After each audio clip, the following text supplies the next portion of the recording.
Hello and welcome to Strong Language by TWE's Brain Trust. I'm Tim Sweet from Teamwork Excellence. Hey, we're in the business of moving people forward on purpose, and we started these Brain Trust Summits to help you build your leadership capacity in this day and age.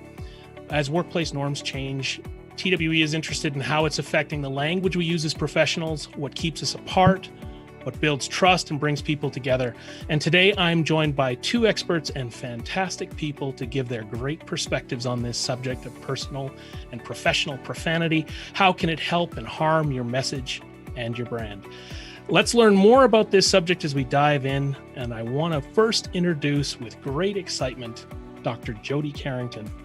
Dr. Jody is a registered clinical psychologist, PhD, speaker, author, and she is also the CEO and Chief Happiness Officer of the Carrington practice. She has a special interest in the power of authentic relationships and the role of community in building resilience and recovering from trauma and grief. She's been interviewed on Global News, CTV, and has recently guested on the Marilyn Dennis Show to talk about her family's grueling 38-day isolation with COVID. In 2019, she released a Canadian bestseller, Kids These Days, a game plan for reconnecting with those we teach, lead, and love. We have a copy of this book to give away, and if you have a kid, work with a kid, love a kid, I know you're going to find something inspiring within its pages. Every morning, Dr. Jody goes live out on social to her devoted followers, including my wife, for a raw and unfiltered take on life, each with a prominent disclaimer that Dr. Jody does use colorful language. Dr. Jody, I'd go a bit farther to suggest that you indeed are an artisan in the use of professional profanity. Is that going too far? Wow, no, I like it. Well, I've learned a lot and will continue to do so today. Dr. Jody, you're headlining Together Braver, a conference for women live and online May 8th. I know you're very excited about that. I've seen you dancing on social and it's great. The day before Mother's Day, so if I think all of us should consider going out and getting tickets, definitely. You're joining us from Olds, Alberta, my old stopping ground. It's great to have you here, Dr. Jody. I'm super excited.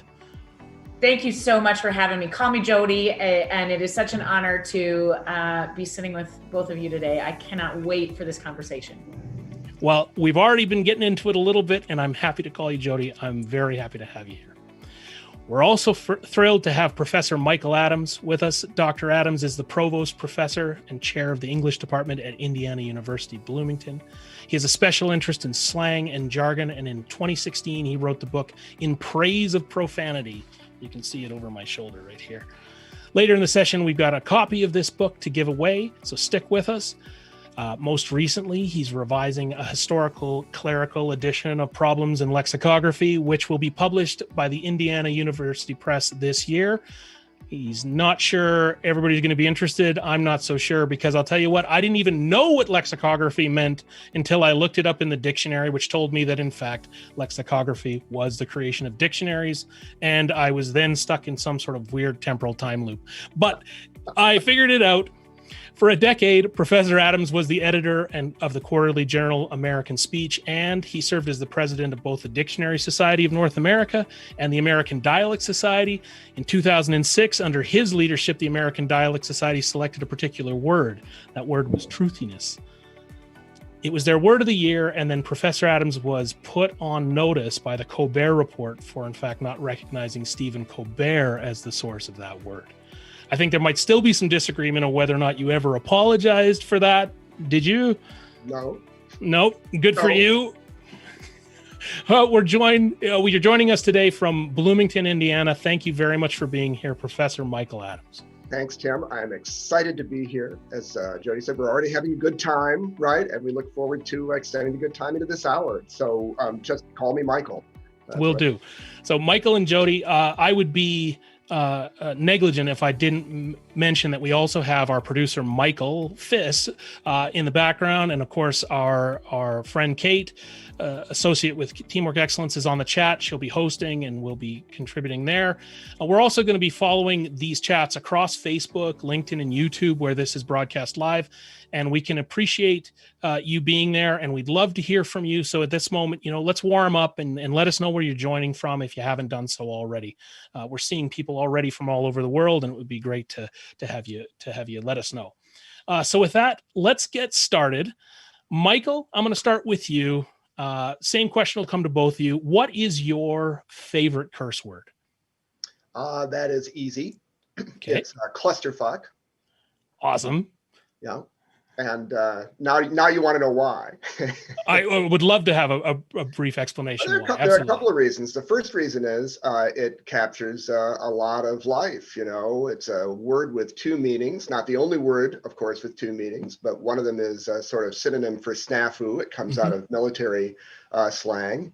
And the other one, they both originate in the late 1960s. The other one reflects sexual liberation of the time. So I'll just leave it at that, and you can imagine what a clusterfuck would be like, either within or outside of the military. But the reason that I really love it is because of the structure of the word, because it's got a very balanced set of sounds in it, and it's got all the sounds that participate in other types of profanity, the k and the f and the t, but it's also got these types of rolling and then a range of vowels, and so you've kind of got the whole repertoire of sound in English just caught in that one just an energizing word, eh? Yeah, that's exactly right. And so I think it's actually, I know that some people would disagree because they're associating with the meanings of it, but I think it's a beautiful word. Dr. Jody, what is your favorite word to use? Listen, that was profound.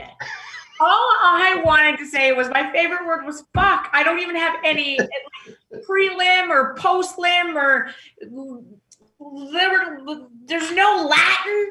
I don't even know where it came from. All I know, context, people listen, and I often use it as an enunciator. I often use it as a preface. I often use it when I'm mad, when I'm happy, when I'm sad. It just can be used in so many contexts that I just feel it is just such a special part of how I show up in this world. So yeah, that I love the meaning behind it, but I don't even know I have one. It just feels right. I couldn't agree more. A little bit of trivia for the fly fishermen out there. In Western Canada, we actually have a fly pattern called the clusterfuck. And it's after a group of mating midges that are all massed together and falling in lumps on the water's surface. And so you actually tie this fly that replicates this midge orgy. I'm going to throw it in here. My favorite word or combination of words is fucking A, because I think it's like ultimately Canadian. I love that it's got that, to your point, Michael, it's got this quick repetition. And I think it's, when I say it in professional or personal circumstances, it emboldens people. They'll do something and I'll look at them and be like, I broke it out once with my kid and I probably shouldn't have, but hey, maybe that leads us to our next, it certainly got him jazzed. So maybe that leads us to our next subject. Let's talk a little bit about the notion of profanity generally. So maybe before we get into when and if it should be used and all that fun stuff, let's talk a little bit. Could you define for us what profanity is for the purposes of this conversation? Michael, what would you say? How would we define profanity? I don't think you can do it very easily. I think it's a clusterfuck of meanings. And the lines that we draw between obscenity and profanity and swearing and cursing, all those have these subterranean meanings where we think we can discriminate among them, but often the words are the same regardless of which category you're talking about. So I think of profanity for the most part as kind of hyper slang. It's a very small group of words out of the whole vocabulary, but there are these points when you've got to be able to say something that normal words won't allow you to say. You've got to express joy or frustration or anger or any of the number of things that Jody already mentioned she uses fuck for, right? And you can't do that with everyday speech. So profanity, whatever word it is that you're using, it could even be a euphemism sometimes, is a way of expressing what everyday speech won't otherwise allow you to express. So Jody, with building on that, why is it you can't use it in everyday speech? Why does it feel fun, or why is it a release to use these words? I I'm sure there's some neurochemical explanation behind this, but I think that there are, even if you think about, if you've never said a word out loud before because it's been asinine in many places, I think when things become the most difficult, we do two things. I think we cuss and we pray. Whether we believe in a higher power or not, whether we believe it's okay to swear or not, because you never sort of you've just learned of somebody that's died, or you've just in the most excruciating pain, you're in like a 10-point contraction in labor. You're not like, shoot. You say, Maybe that hurts. Fucking brutal, because you need people to know, and you also need this release. So for me, I feel like there's really a connection between this universal truth that when things get difficult, we need to put that energy somewhere. And there's certain words that I feel like I don't have the science behind it, which is why I cannot wait to hear Michael's take on this, which is really like, it just happens. And I think there's an authenticity to it, that if it's not your thing, if it's not what you grew up with, if it feels viscerally wrong in your body, you don't have to do it. It's okay. Yeah. Right? Like there's no necessary place where that will happen. And for some people, it goes more frequently. Some people, it doesn't. In some people's homes, it feels okay.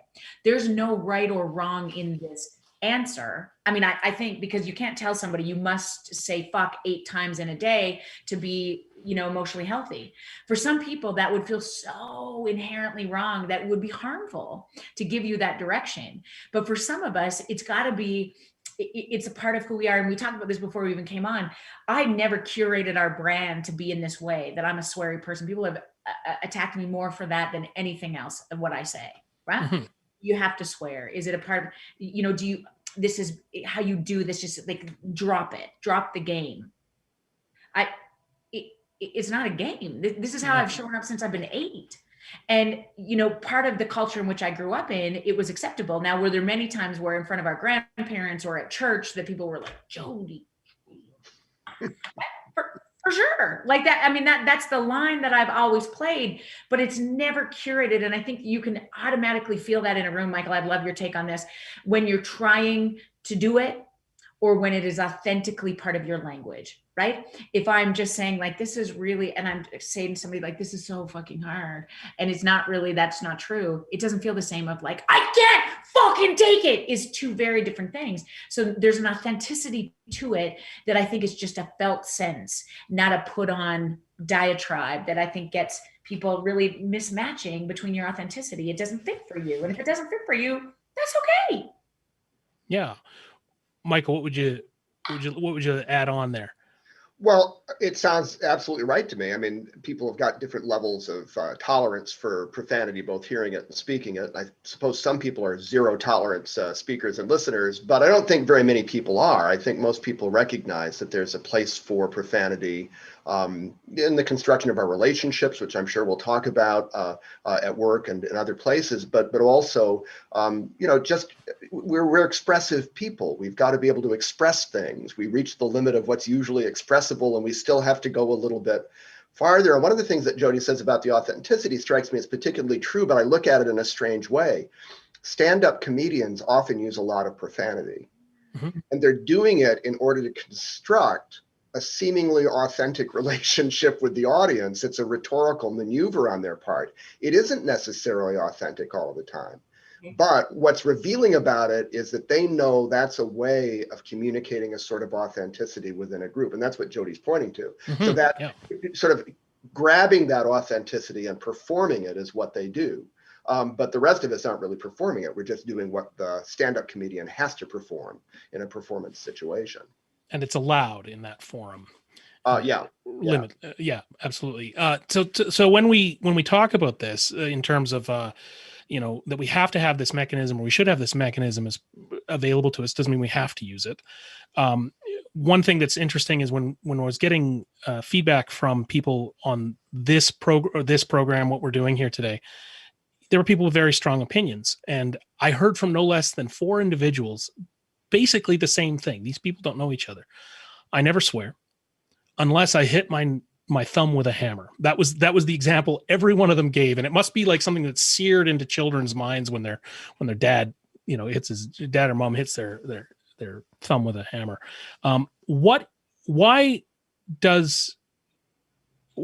why do cultures stand up against this, whether it's inside an organization or it's something more widely? Why do we have this layer of you can't do it here, but you can do it here? Why is that in place? Why is it not allowed? Does it serve a purpose to not allow it? Michael, I'll turn this to you, please. Well, I think there are good purposes and there are bad purposes. I mean, you don't, for instance, in a workplace or a school environment, want hostility. You don't want a hostile school or work environment. And if people are using profanity against or are swearing at people, that can be harmful. And the institution wants to avoid that on behalf of all of the people who are trying to lead their lives healthily within the place. But having said that, swearing with people is entirely different from swearing at them in its intentions and its effects. And the bad reason, I don't want to make too much of it, I'm not a conspiracy theorist myself, but the bad reason ultimately is that some people want to control other people. So the church wants to control people into a purer morality in which a certain type of language isn't allowed, maybe, or parents want to keep their children more infantile than they're going to be when they enter adolescence and become full participants in all of the language that can be used. There are all kinds of reasons to step down on people, but a lot of that has to do with institutional and social control. And I say that, I think, as a fact. I just wish it weren't always exercised to the degree that it is. But I've read lots of articles about profanity, the way schools have to respond to the use of profanity and on school grounds. And I have to say, some of it reads very authoritarian to me. I mean, it just, from the educators, it seems like the purpose is to keep those students down and to make sure they're being respectful of the educators themselves in a way that students simply are not going to be respectful of educators. And if we've got our heads on straight, we know that they shouldn't be that respectful, right? Because they're in a position where thinking about their relationship to authority is necessary. So that's going to come out in some way. And if all they're doing is swearing, if they're not hitting their teachers or otherwise abusing them to their faces or whatever, then maybe that's the best alternative for the school setting. Can I jump in on that? Oh, I can't hear you, Tim. Yeah. Better? Thanks. Sorry about that. No I was having an audio problem for just a second, and I got it fixed. Yeah. Jody, please. What I really, really love about that in swearing in kids, and I mean, I can speak about this, I think, as a psychologist, but as a parent, the necessary place to learn how to regulate emotion or how to set boundaries or make good choices is you got to go through the chaos to learn the calm. So there's got to be a time where you try that on for size. Can I tell you to shut up? What happens when you say that in my presence? When I say, I don't fucking do that, Mom. Whoa, okay, just a second. How do we try that on for size? And when is it different when adults use that language and kids use that language? And I think if we avoid it altogether, we don't provide that opportunity to sort of learn those boundaries. And so then you get into a setting where I've heard it on social media or I've heard it in the classroom. So then I say it at church and I say, fuck you, I don't want to take something in here. Well, I would much rather we try that on for size in different places in the same. I mean, it's like emotional regulation. It's why temper tantrums happen so frequently between 0 and 2, is I'm learning how to regulate my emotion in the safety and the confines of the people who love me the most so that I can hold my shit together when I go to kindergarten for longer periods of time. Right? And I'm trying to extend that into as you grow into adolescence and as you launch yourself into college. You've had a broken heart in my home. You've figured out what it is to repair a relationship. You've known if I've crossed a line here and I've had to say, come on, son, sit down with me. Let's talk about this again. The same happens with profanity. And my idea is that if you protect, there's no way on how you deal with that out in the big world other than, oh, which is not bad, but then how do I walk you home? And it reminds me of this Ram Dass quote that I often refer to all the time. We're all just here walking each other home. Yeah. How do I give you that space to make sense of when that's okay and when isn't? Because there is boundaries around language, period. Mm-hmm. I don't get a chance to try that on for size, whatever it is, whether I call you cookum or auntie or grandma. No, you don't. This is not your dad, so you don't say dad. Also, the same is true with fuck and damn and shit. When I say, oh, okay, right? There is a time and space for so many of these labels and things and accentuations of certain words that kids have to be able to try this out on so that they know when they should or could or can't. That's my sense of things from Oh no, I think that's perfect. Yeah. I mean, and just to layer in a little bit there, I mean, we often talk to teams and leaders and organizations and companies. But this extends obviously well beyond that, and also the adult children or whatever that are inside organizations, they may not go through it with exactly that, but they have to go through this journey too. They have to figure it out. They can't be protected from the fact that this is a group of adults or professionals, some younger than others, but they're norming, and they have to be able to figure this out. And in that, there's going to be safe spaces where it's okay, and there's going to be other spaces where we have to be on our best behavior or whatever that is. But those are great points. So let's talk about that a bit in terms of when we use these, when we learn to use them as children, when we are up against a body of authority that we might say it's not okay, and then we are able to use it over here. Let's talk about the mechanism of profanity in its ability to help us, build trust with others. So Jody, can I start with you here? What have you found that just being able to use it, how does it enhance or affect the trust that people feel in you and with you and you feel in them? I think where it enhances it the most is when I'm trying to align with a certain culture. I feel like the biggest pushback I've always got is of people in authoritative positions.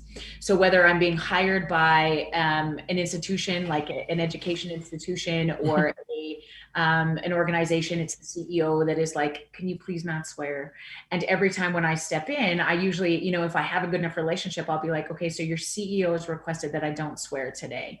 And everybody is like, fuck you, like, please, blah, we want to hear. Well, so my biggest pushback often seems, and I can't wait to hear Michael's take on this, is really like the authoritative upholders of certain structure. It's almost required of them to make that request because they have a political obligation or they have a professional obligation, which I feel should be in place. But there's often then that sense of camaraderie or connection. Oh, you're just like one of us. Oh, you're so real. That's authentic. That I feel like there's a time and a place that you have to be respectful of that authoritative ask, push, boundary, guideline, and then almost ask for forgiveness in that regard to say, I feel like we need to just really be real in this moment. There's a sense of vulnerability that we really need to cross into. Is it safe enough to do that? And in some organizations, some teams, some cultures, it is. And then I know as the professional working with that organization, I'm going to get so much farther because there is the ability to sort of be vulnerable in that moment. Now, does every organization have to swear in order for us to do great work? No. But I know that if there is this realization that people in here are hurting and that we need strong words to be able to address those things, we're going to get so much farther if we do. Can you give me the permission to do that? And I promise I'll be very respectful of you. If I can move in that regard, then it's time to fucking dance. If I can't, then it's very telling for me about where we're at in a system of moving forward or not. I don't know, Michael, does that make sense to you? Yeah, it makes sense. And I've got so many ideas, right now, shooting off of all the things that we've been talking about. I mean, one thing is that even though I'm skeptical of standard evaluations of intelligence, as a thing in people, nonetheless, if you look at standard measures of intelligence, they're positively correlated with swearing. That is, people who are smarter swear more. And that's because they're actively engaged in trying to figure out all of the things that we're talking about, right? About how to negotiate their way through social situations, how far they can go, using it as a litmus test. They sometimes, because they're quite confident in themselves, willing to go out there on the limb. And if somebody pushes them back or cuts off the limb, they'll recover from that, but they know something now that they didn't know before. So it is, as you say, a way of testing things and finding out, what license you have and what other people think your responsibility should be, and what's a safe ground on which to be, and all of that. What really strikes me in the power dynamic is, well, maybe it's not the power dynamic exactly. There's a black and whiteness to the way we treat profanity or think about it popularly that's very unproductive. And I don't know why we can't just accept that it's paradoxical language, that it is both okay and not okay. We never want to be in this paradoxical space, right? There will be times when it is and times when it isn't, and those times don't lend themselves to easy definition. They're going to be contextual, and they're going to depend on the people who were involved. And it's not a rule governed thing. It's what people negotiate in a particular context. And so is swearing bad? It's paradoxical. Mhm. Is swearing allowed? It's paradoxical, right? So if you're looking for the rule book, you're going to have to write it yourself in all of your collaborative behavior in a group or an organization, and that's just fine. But if you're trying, and this is where it gets back to the power, if you feel that you must exercise authority, the rule book has to be written out before you get into those negotiable situations, right? And if you really feel you have to exercise the authority, it's got to be your rules and not somebody else's rules. And that's where suddenly profanity or resistance to it becomes a type of, and I'm using this term advisedly, it's not necessarily negative, but an authoritarian position. Well, from a leadership perspective, that really is interesting, because we've got this thing that helps people not hurt, to your point, Jody. It can get us over periods of pain, and it can bring people together. We have these structures that we can stand up against. And I would say, if they exist, and if they're not something that we're able to affect, at least we can know they're there and we can leverage them, right? And we can actually use them to our advantage when we're trying to influence others or make a difference. And I like the point of, it is paradoxical. And I would just add that there's a lot of language out there that's really kind, or I'd say safe, and it can be delivered in an absolutely, harmful, debilitating way. So, profanity does not have a monopoly on that, right? You can put a lot of stink on a lot of pretty nice words. And so moving along, though, let's talk then about when we don't use it, or we feel we have to, hold back. The fear is often, what are people thinking about me for using this? And I thought, stepping back a couple of points, interesting that we say that the most intelligent people, or we're seeing intelligence in people that swear. There's an intelligent quotient there. Yet, what's the common phrase, right? Don't swear because it makes you sound stupid. Or I remember hearing that constantly. Maybe there's a room to challenge that. So, what are the most notable effects on a person's brand that you've seen or experienced personally? Let's start with you, Michael, and then we'll go back to Jody. Oh gosh. When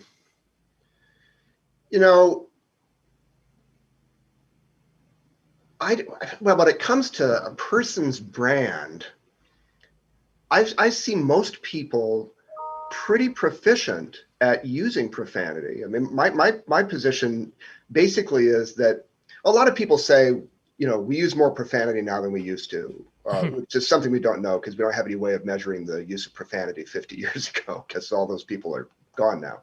But no, we're not using it too much, and we know actually that in the stream of our language, profanity has a very, very small role, and we have no interest in using it more because we reserve it for the things it's best for. So some people may use it more, some people may use it less, but on average, it doesn't infect language in the way people think it does. And so, I mean, I go around the world thinking that people are awfully savvy about the way they use it, which is good and natural, and just shows that they're proficient users of language. Where I see it fall apart is, so I'll go to an analogy that really hurt teenage girls for a while, which was the use of a sort of interruptive like in sentences. It was like, and then like we did this, and like it was this, and and that was taken to suggest that they were somehow less intelligent. I don't know why that would make them less intelligent. They were speaking casually or whatever.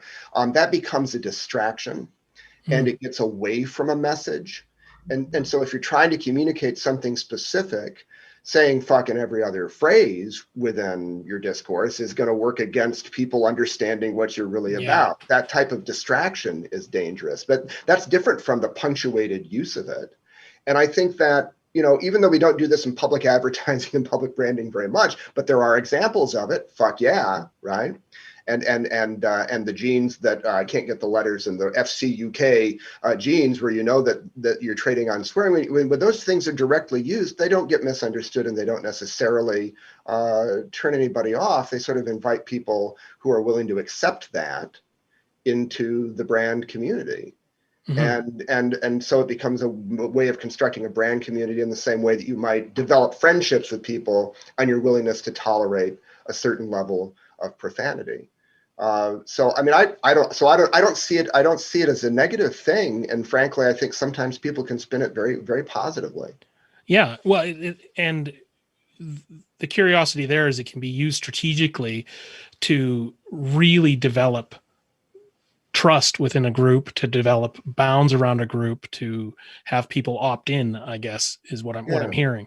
Yeah, well, as a matter of fact, if I can just say one more thing about something that Jody said just a minute ago, she goes into a room where the CEO has said, don't swear, and she swears, or she says, your CEO told me not to swear. The fact that she's doing that is appealing to people who realize that she's got some agency of her own, and she's expressing the agency in either the swearing or insisting on pointing out that the CEO is the one who told her not to do it, that otherwise she would be doing it and speaking more authentically in her voice.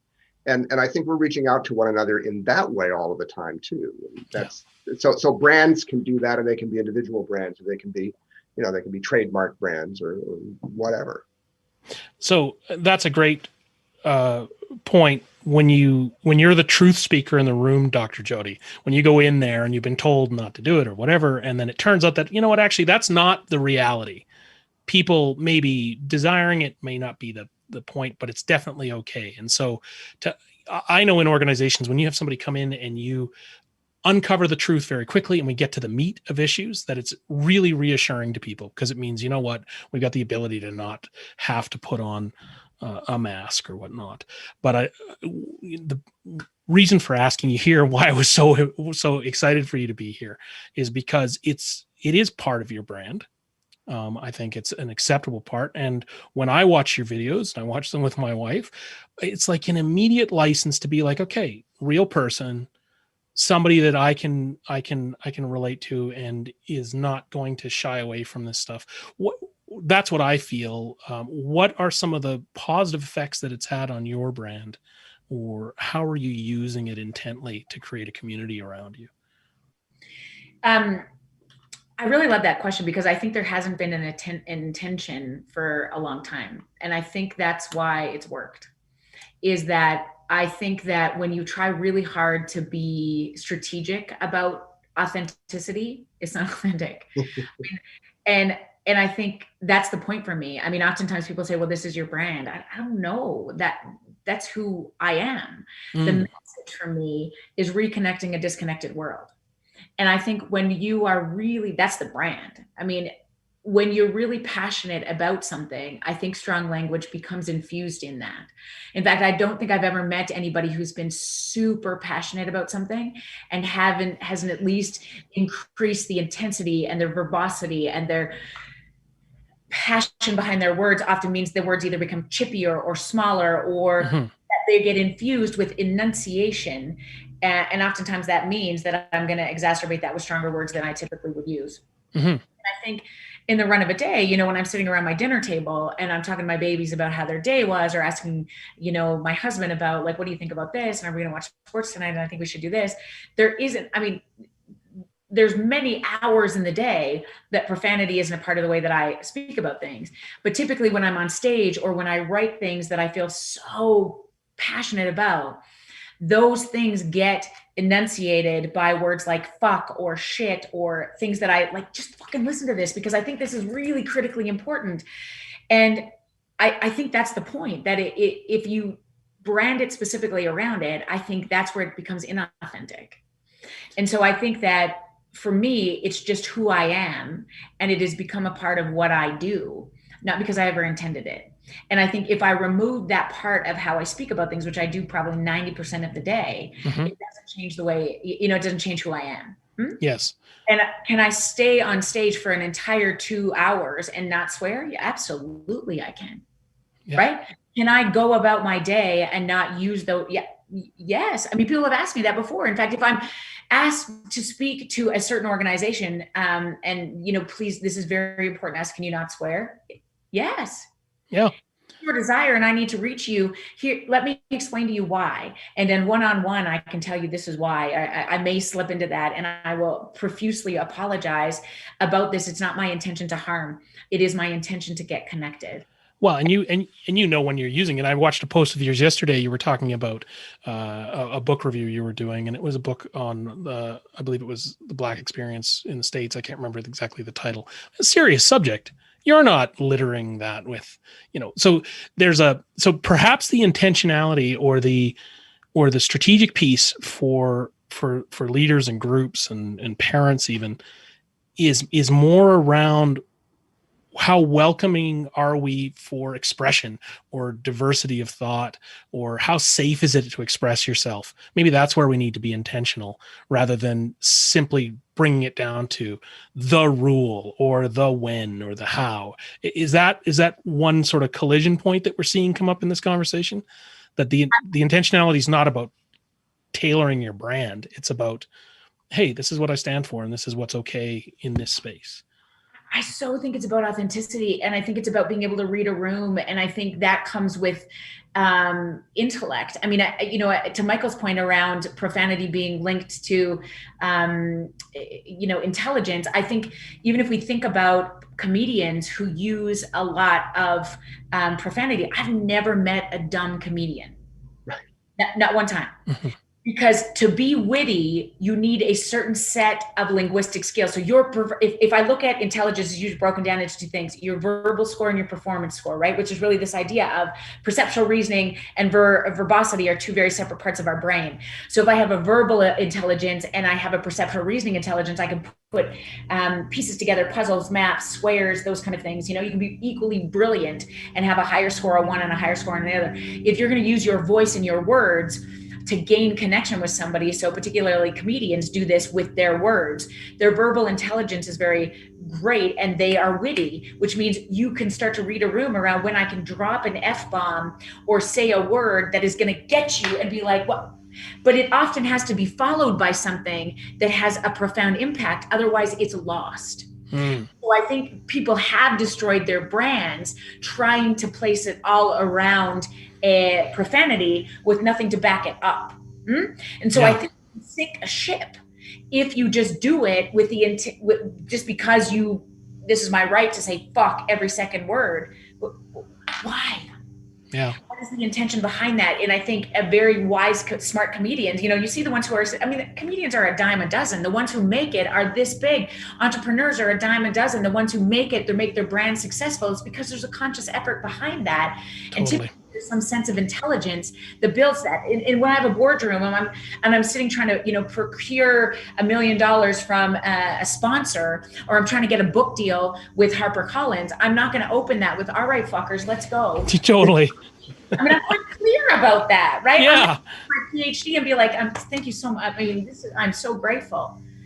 But I'm really serious about this, fellas. I can make some really big fucking money here if you give me the floor. Yeah. And I know when and how. Yeah, that's intelligence, I think. Michael, what do you think about that?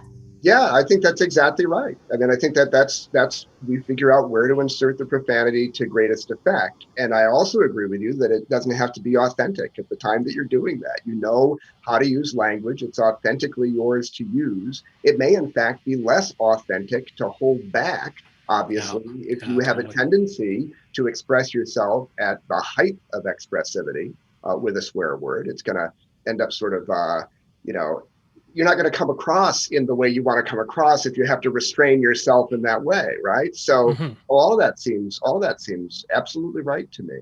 And this will sound a little strange. Why would I do this? But I do this kind of stuff all the time. I noticed that Jeanette McCurdy, who is, was on Nickelodeon at one time. My children watch her in a show now, right?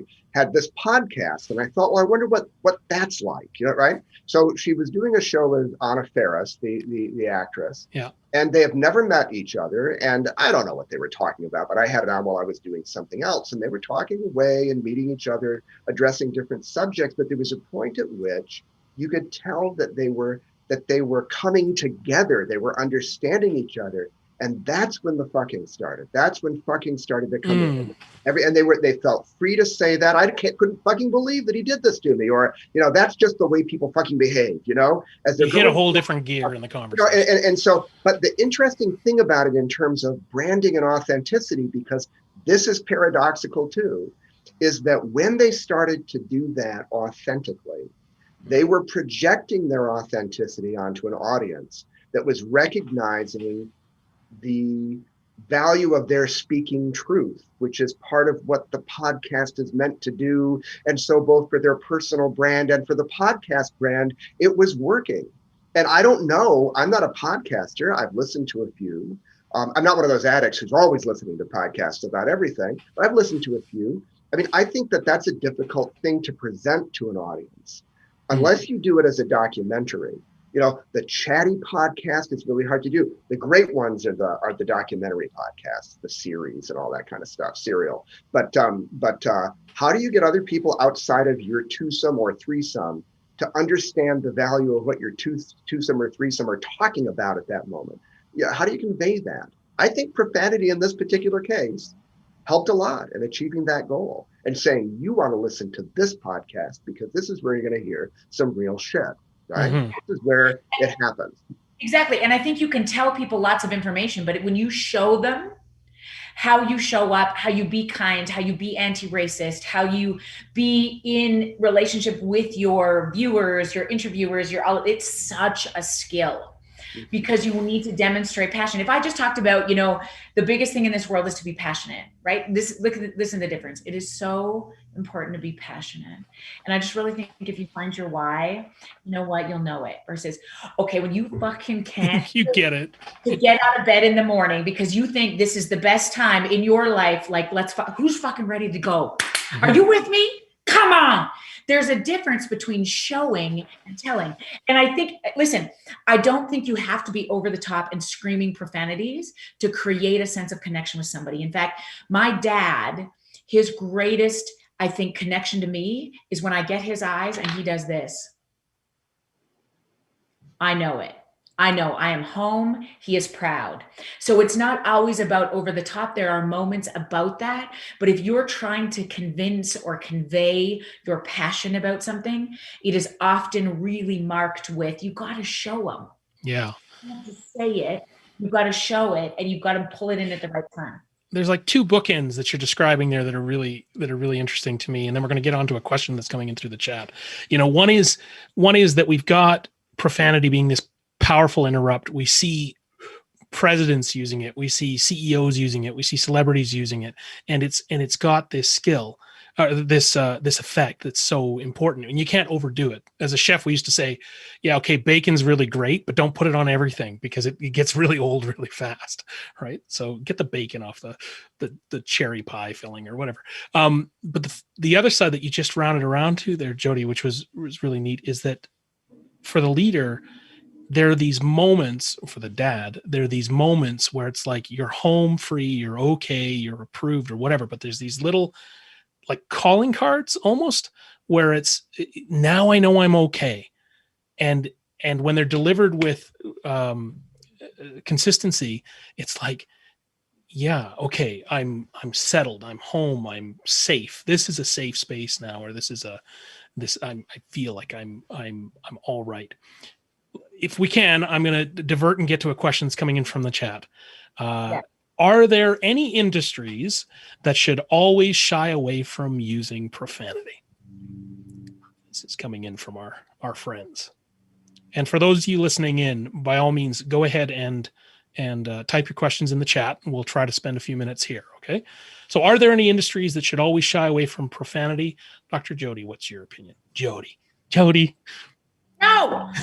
I don't think there is a yes or no in any of this process. I mean, is there a time where it's inappropriate? Like if I have a homeless shelter for children who've been abused, I will never open a board meeting, garner support from the community in that moment. But this is hard shit. And if I have my social workers together and they've just listened to 87 stories of kids being maltreated, come on, babies. Let's fucking sit down and talk about this. Give me your heart. Come on. Come on. Yeah. There is not a single thing on this planet, a time on this planet, where I think you can say this one is yes and this one is no. It all comes down to how you lead in any organization, and the smarter you are at understanding the right time. And I think the only way you learn that is when you cross a line. I think the only way you learn that is when you build the right team around you to say, is this okay for us to do? Because I might have a team in a particular instance, I might be surrounded by, whatever, working in an organization where this year I have this psychiatrist and these two profs and this two, this is how we roll. Based on your history, your trauma experience, your ability in this world, this is our family system story in this moment. Can that and how you're led in that way, how you sort of show up and make it comfortable or acceptable or okay, checking in with those players decides whether you meld as a team or not. And I think it really is about, I don't think it's about industry. I think it's about players. Yeah, absolutely. Michael. No, I don't think I agree. There's no industry in which profanity is unacceptable. I mean, I'm an Episcopalian. And when I go to church, and you'd think that would be an industry in which there would be no swearing, right?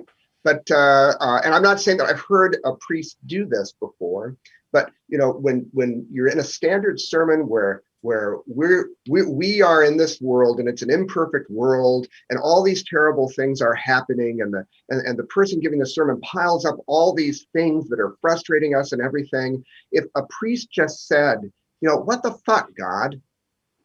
Right? I mean, why is this the case? Okay, right? Well, I'm designing the T-shirt like right now. But honestly, that would be okay. I mean, I'm sure that it would shock some people, but that's really a good expression of the way we feel when we're really frustrated at the very nature of things, right? Very you can do it, community, right? You can do it in church. You can do it anywhere. Yeah. Yes. And it's not going to be okay for everybody. I think this is the point, right? And I've really struggled with this as my team and in this way that we show up in the world, because you can have 98 people that will come to you privately, quietly, and be like, thank you. You saved my life. Not only changed it, you saved my life. And then I can get one very loud person that says you are obscene and horrific. And who do you think you are as a psychologist, a educated woman, mother? You kiss your babies with the same mouth that you speak to me like? You are a disaster. That is enough to derail an entire career, because it's so debilitating when you question my character. So I think you have to be very conscious, which is, as our platform grows, I have to be very conscious about why I do it. And when that comes back at me, that's their story. And I'm not going to be okay for everybody. I am not aware of everybody's trauma history. I'm not aware of what that word has meant to you historically, where you've heard it, what it, how it's been said to you in the middle of the night. That breaks my heart, and I will not be for everybody, but I cannot let it derail my authenticity. No. Because I do it with the best of intention.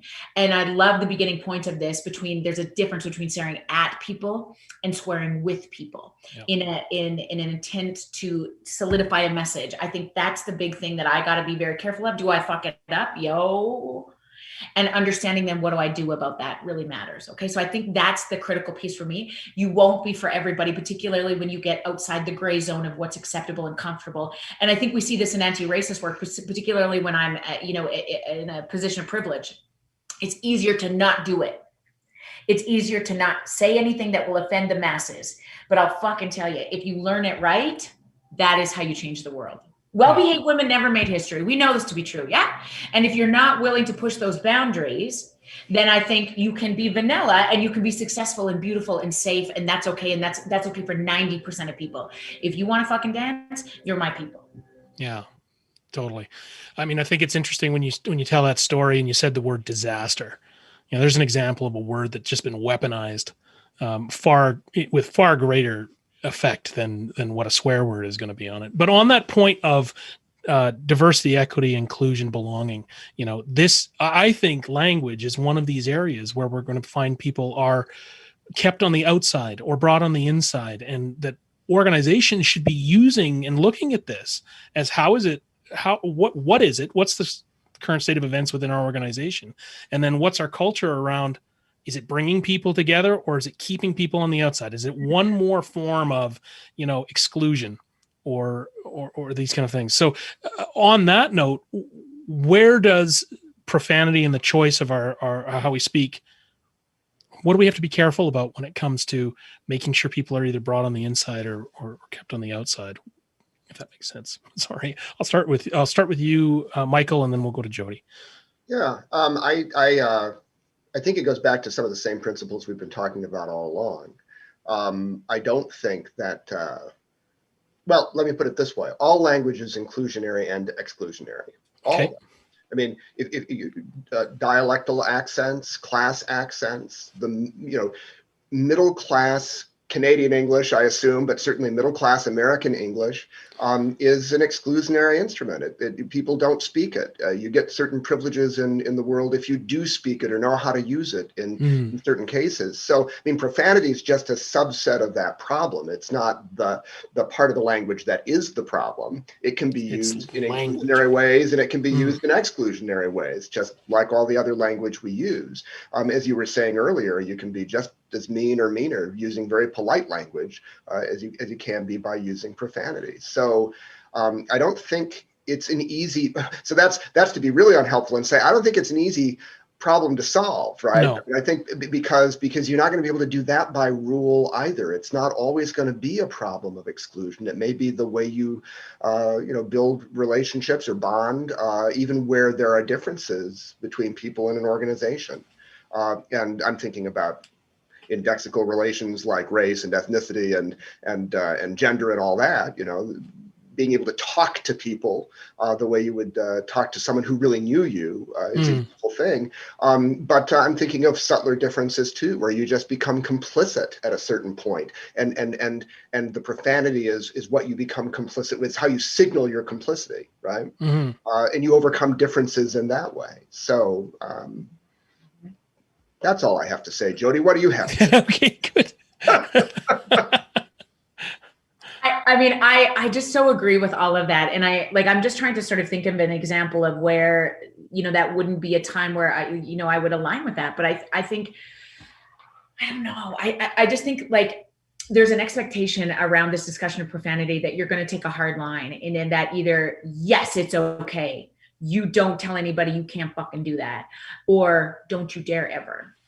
And I just don't think it's ever always okay or always not okay. I think it really needs to be thought out to be effective, just like any language. And I think, the more you overuse things, the more you use it incorrectly, the more all of those things. I mean, in the context of language, that's Michael's expertise, obviously, but I just feel like I love this conversation because it really is just that permission to, it's okay to use in so many situations if it's okay for you. And if it's not okay for you, you don't have to. But if it is, don't underestimate the value and the timing and the ability to connect with people with words. And I think in this age of disconnect, that's what we really have to be really conscious about, right? Because sometimes all we got is our words. Sometimes all we got is our tone of our voice because we're sending voice memos or text messages. How do you very carefully curate those to continue connection in a disconnected world? Because I think the effects of this pandemic have not even started to play themselves out because we're still in the middle of this, particularly more so in Canada than we are in the US right now. But I don't think you can't start to deal with a stress response if you're still in the middle of the stressor. And so many of us are still in that heightened state of arousal, right? So the stress response hasn't even played itself out yet. And there'll be many times where we need to really just be like, I'm so fucking tired. Doesn't hold the same amount of like, yes, I feel very exhausted. And I think there's not even words for what this pandemic has done to many of our families and our organizations. And to really reflect that is going to require some strong language. Yeah. I would say there are words for it. That's the words we're talking about, right? That's where you are driven to use that vocabulary. It's only one of the ways, but it's one of the ways you're driven to it. And there's an acknowledgement that is necessary in this process. In fact, that's the proposed title of my next book is called Acknowledge It, because it really is about that idea. When you're acknowledged, you will rise. And when I do not give you that space as a child, as an adolescent, as a divorced single mom, to be able to say, this is so fucking difficult, I almost can't heal your heart to the same degree that if I allow you just to say, yeah, no, I feel that this is really hard. Now, again, let me be clear, because I can hear people understand this like, oh, you mean you have to swear to be psychologically well? No! I'm saying that if it fits for you, there is the necessity for some people to give that permission to say, you know, as a my best conversations with my students, with, you know, kids on the Lux psychiatric inpatient unit, to just be like, it's a fucking hard day, dude. Hey, tell me more. And then they do, versus, can you please tell me how you're feeling? Totally. You know, it's a really great conversation. We're gonna begin to wrap it up, so we can conclude on time. And I hate to break it up. I would like to turn to each of you though, and you've been so kind in coming on here. Regardless of the language you're using, it's used in a spirit of kindness. And so I would really like each of you just to sort of punctuate or bring out what is the key point that you want to leave people with as we close up here. And I'll go to you first, Jody. I think that what's really critical in this season now more than ever is really just the importance of truly seeing people. And the human soul never wants to be saved or fixed. It just wants to be witnessed. And that's a Parker Palmer quote. And I love the truth behind that, which is to really, how can you try to capture what somebody's feeling? How can you truly have empathy? Sometimes strong words are necessary. Use them wisely, and you will have the most profound connections in the history of your job or your parenting or your marriage, whatever feels like for you. I think if you need permission, this is it, to do whatever feels right for you in this moment. And we've never been in a season where we've needed connection more now than ever before. As we work to connect people, Michael, I'm going to leave you with the last word. Well, Jody's already had the last word, because my last word is just another way of putting what Jody already said. I mean, for me, the key is to remember that there's no such thing as profanity with a capital P. There's only profanity with a lowercase p, and that's profanity in context. And the value or the justification of profanity is in human engagement.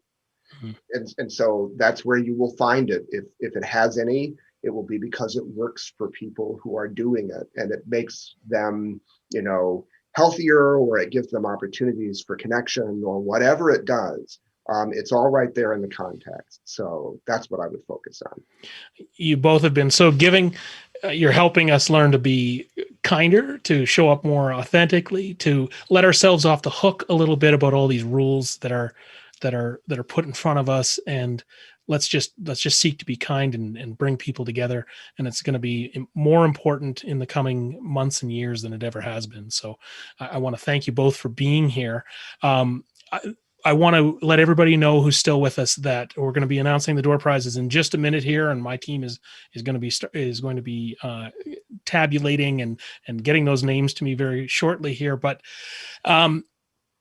we're going to bring down what we've learned today. We'll review the tape, and we'll bring down what we've learned today into a summary guide that you can use with your team. And if you're interested in having it at your fingertips so that you can bring this up with a partner or with a friend, then we want to get those notes to you. So if you haven't already, make sure that you visit twe.team/newsletter, and we will get that out to everybody on that list shortly after this. I want to mention also that our next Brain Trust session is going to be in 4 weeks' time on May 27th at the same time, same channel.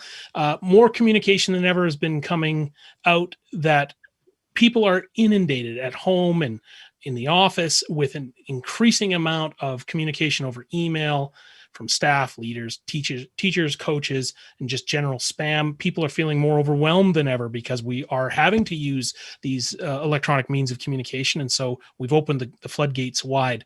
Our resident expert, and actually the producer of in the background here, is Michael Fiss. He's going to be front and center delivering his presentation that he's given before to organizations on sharing proven practices to help you take control. You won't want to miss this one. Registration is open right now. You can get there by TWE/BrainTrust or by visiting our LinkedIn page.